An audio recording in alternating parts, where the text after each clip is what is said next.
When we face hard times in our lives, like difficulties, problems, trials, struggles, we expect our family members to be with us, our relatives, friends, to console us, encourage us, stand by us. But it does not happen sometimes.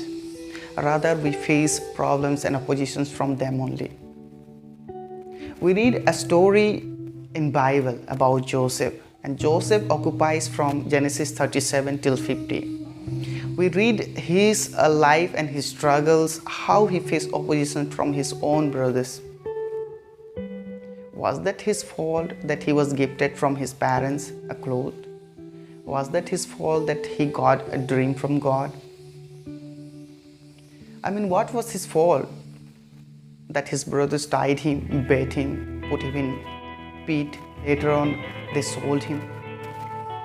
What was his fault? Even the Potiphar's family, he was faithful in everything.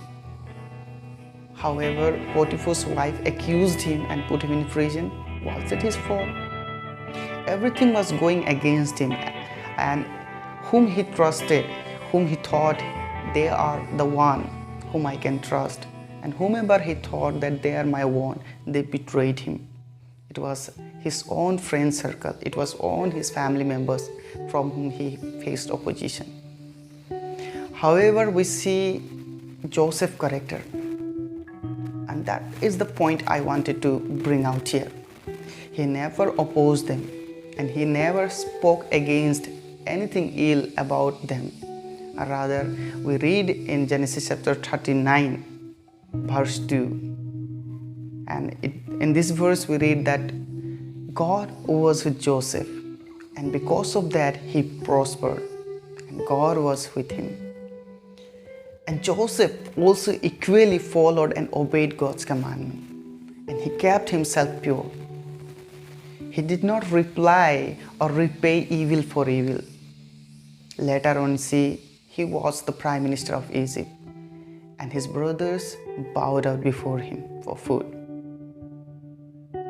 What an amazing story.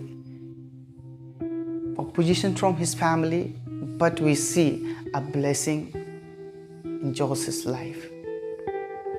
And similar story we read about Judas and about Jesus. Jesus loved him so dearly, even till the point of his death. Jesus knew very well that this is the person going to betray him. However, Jesus loved him. Jesus loved his enemies. So what I want to tell is, sometimes it is like we face opposition from our own, whom we think that they are our own. They are our family members. It is so happens that might be God's will or might be a plan of evil too. But however, our response should be with gentleness, and our response should be with truth, and our response should be in trusting God's word. And we should walk with God, and we'll see God's hand upon us, and we'll prosper in everything. Whoever is plotting against us, they would definitely one day rethink, and they would realize. May God bless us through this short meditation.